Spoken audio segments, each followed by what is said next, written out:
when the FICCI team, the delegation was in Bhutan last October. So thank you again. India and Bhutan share a long-standing relationship on trust and collaboration. And I am an infrastructure person, so I remember the Tala hydropower project, which is a great success and a collaboration between Bhutan and India. Trade and development assistance. India is the largest trading partner of Bhutan. And we feel particularly proud of our neighbor who is the leader in the world on gross national happiness.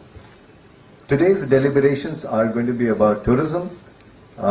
We were there in 26-27 October last year with our president at that time, Mr. Shudrakant Panda, as well as our senior vice president, Mr. Harsh Agarwal. We had the privilege of an audience with His Majesty the King, and it was really wonderful meeting all of you, secretaries. Today, we want to end our discussions by 7 p.m. because Honorable Prime Minister has to leave. But before 7 p.m., I just hope that all the high-end tourism operators from India see the opportunity of making a lot of business turnover and cash flow. And on behalf of FICCI, we represent businesses. What we really want is for our businesses to double their turnover and cash flow in the next 5 years. So with that, thank you once again, all of you, for coming. Thank you.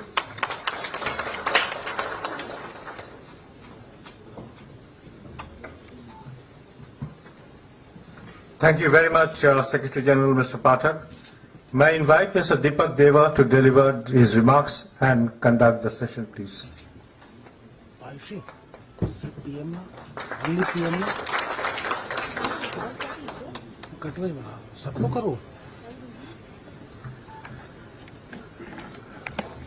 Good evening, Your Excellency Tobgay, Honorable Prime Minister of Bhutan, Your Excellencies, industry colleagues and friends from the press. It gives me great pleasure to participate in the India-Bhutan Summit on Tourism. Our countries have shared such strong ties over the past few centuries that encompass culture and familial ties. Our rich cultural heritage, breathtaking landscapes have led to a deeply abiding and mutual respect and admiration for our people. This summit serves as a unique platform to build on this shared history so that we not only enhance tourism numbers but also foster greater understanding and collaboration between our two great nations. While tourism between our countries has seen steady growth over the past 3 years, it's time we focus on what we need to grow it exponentially. We briefly touched upon that over a cup of tea when the Prime Minister arrived. We need to increase air liquidity between the two countries, Prime Minister. This will help us meet our growth objectives in the near term. While offices based in Bhutan are able to process visas for our guests currently, we urge you to look at either allowing visas on arrival or an online visa process, as that would make it far easier for people to travel to your beautiful country. India in 2016 changed, inbound tourism to India changed purely by one decision, e-visas. While I've touched upon two of the tactical issues, we also need to focus on, I'd also like to raise a few strategic issues. If Bhutan allows FDI, foreign direct investment in the tourism sector, it would ensure that we have a large team of specialists on the ground that would be trained to deliver a seamless, high-quality experience to our customers who are traveling through India and Bhutan. Sri Lanka is a good example. You don't have to give 100% FDI. They give 40% FDI, and they have seen the results immediately. People are committed, companies are committed to the growth of tourism in those areas. So it's a very important factor in our view. I would also recommend that countries in the region, Bhutan, Nepal, Sri Lanka and India, combine their beautiful tourism assets and promote them as a region, which will help bring in a large share of the world tourism market and help our economies grow both in terms of investment and employment. Finally, I hope that the India-Bhutan Tourism Summit will pave the way for a mutually beneficial partnership in tourism by focusing on sustainable development, cultural exchange, and economic growth. Our nations can look forward to a future where tourism acts as a bridge that not only brings people together but also contributes to the preservation of our unique nature and cultural treasures. I am delighted to be part of this initiative and that should help us realize the full potential of tourism as a force for good, fostering greater understanding and cooperation between India and Bhutan. Thank you very much. I would now request the Prime Minister to give his address.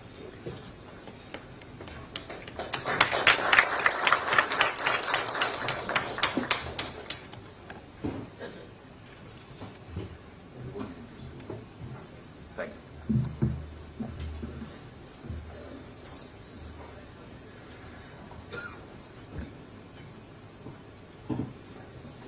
Thank you, Mr. Deepak Deva, for your lovely introduction.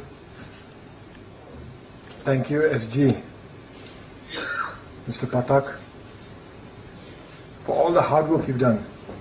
You should be sitting right in the middle where I am, because I understand you put this together and you worked for us to be able to meet your colleagues in Mumbai as well. So thank you, and you've already offered to help us in Guwahati too. You're an amazing man. You really need to be in the middle.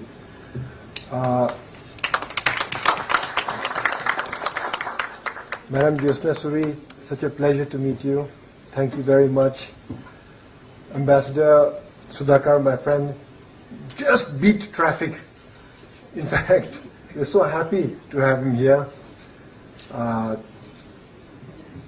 Ladies and gentlemen, captains of the Indian industry, particularly tourism, thank you so very much for joining us today.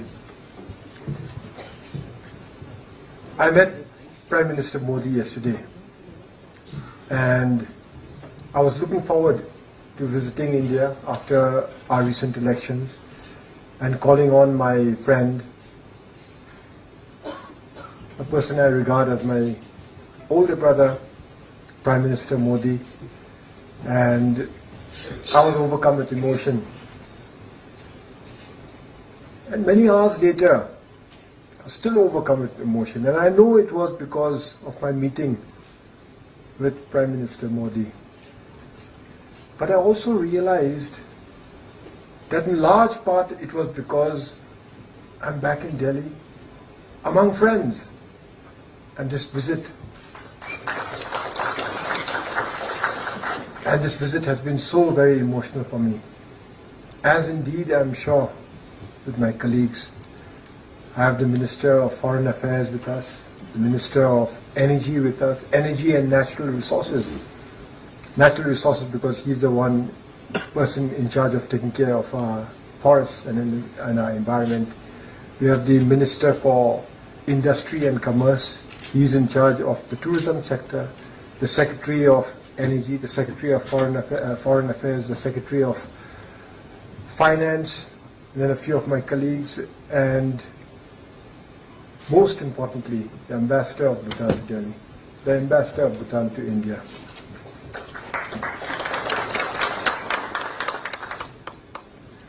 So, during my first visit to Delhi, I wanted to meet you. During my first visit itself, I wanted to meet the captains of industry in India, and more importantly, the drivers of tourism in India.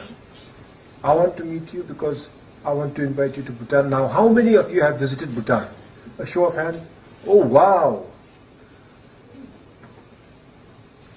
My job is that much easier. If you visited Bhutan, my new friend Mr. Pathak showed you a picture of Taksang, tiger's nest. If you have visited Bhutan, you know more than anybody else why. Not only why you should visit again and bring your family and friends, but why you should bring your clients to Bhutan. We've been blessed with excellent relations with India.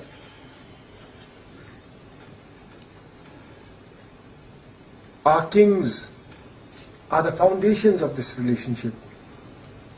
This is why we would like to have more Indians visit Bhutan. Yes, we would like to have other nationalities visit Bhutan as well. But India is in our immediate neighborhood. And as such, we would like to share what we have with visitors from India. We want to be a host.